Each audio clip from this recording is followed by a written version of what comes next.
Je suis quelqu'un qui ne divise jamais et qui préfère rassembler. Et le football avait une chance inouïe de sortir grandi de cette affaire-là, en ayant une position solidaire et humaine. Donc je ne vais pas aller à l'encontre de ça. D'abord, comme je vous l'ai dit, la partie n'est pas finie. Le match continue. J'espère que cette pandémie va vraiment s'arrêter dans les semaines qui viennent. Pourquoi pas reprendre le championnat? Pourquoi pas trouver des idées par rapport à ces sanctions arbitraires?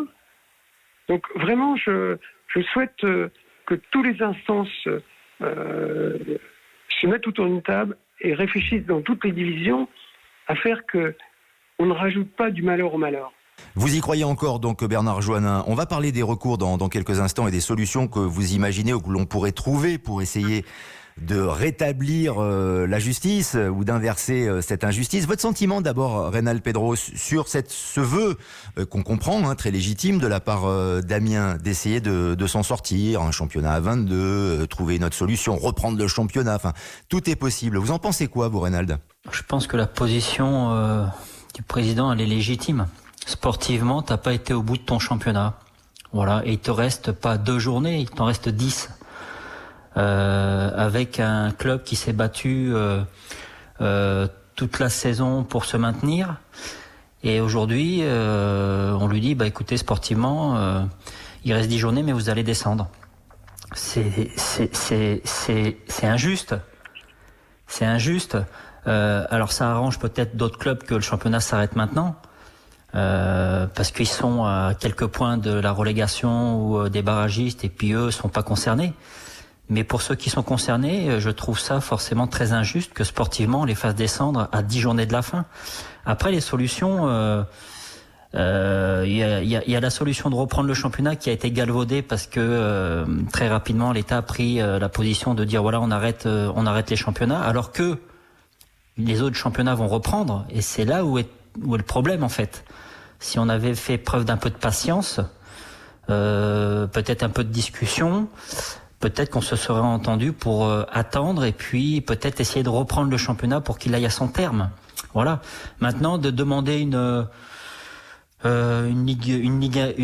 Liga à 22 clubs pour faire en sorte que les clubs ne descendent pas, je trouve que ce serait assez logique. Maintenant, est-ce que on va pouvoir faire marche arrière et se désavouer?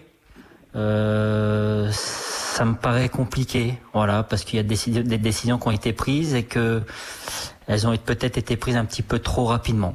Oui, Bernard, puisque vous souhaitez qu'on vous appelle Bernard, et on le fait avec plaisir, Bernard Joannin, mais c'est vrai qu'il y a des habitudes qui se perdent pas facilement. À partir de quand cette situation ambiguë entre Ligue 1 et Ligue 2 que vous vivez au quotidien va devenir intenable? Je fais peut-être plus clair, ce n'est pas la même chose que de préparer une saison en Ligue 1 ou en Ligue 2. Comment faites-vous? Comment allez-vous faire? Écoutez, d'abord, pour l'instant, on n'a pas de lisibilité sur la date de reprise du championnat. Il y a des dates qui ont été avancées, celles du 22 et 23 août, mais c'est encore aléatoire parce que vous prenez le président Aulas qui fait un recours au tribunal administratif pour la reprise du championnat, j'ai plutôt l'impression. Supposer que le tribunal administratif lui donne raison et que le championnat puisse reprendre, ça change toute la donne.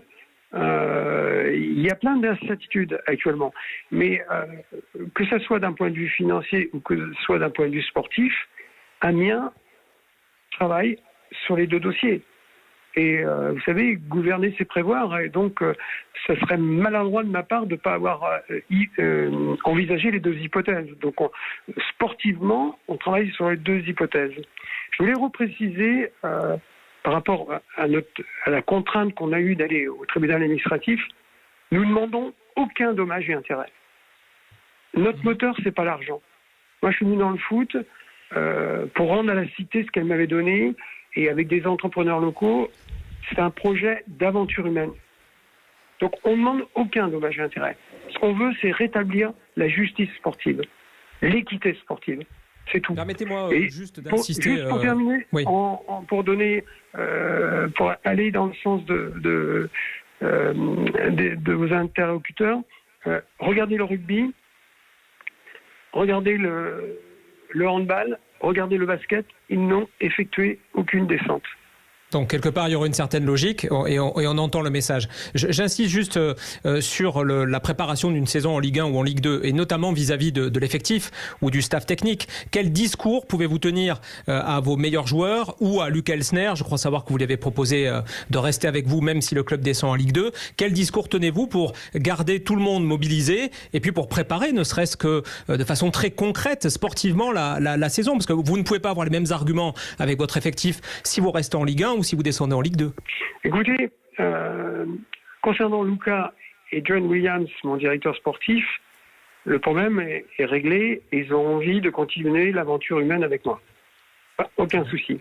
Après, il y a un cas spécifique qui est Guirassy, que vous connaissez bien, Serhou Guirassy, qui est un joueur extraordinaire humainement et qui, au mois de janvier, avait une proposition ferme de West Ham et qui a dit non, je suis avec Amiens, je vais les aider à rester.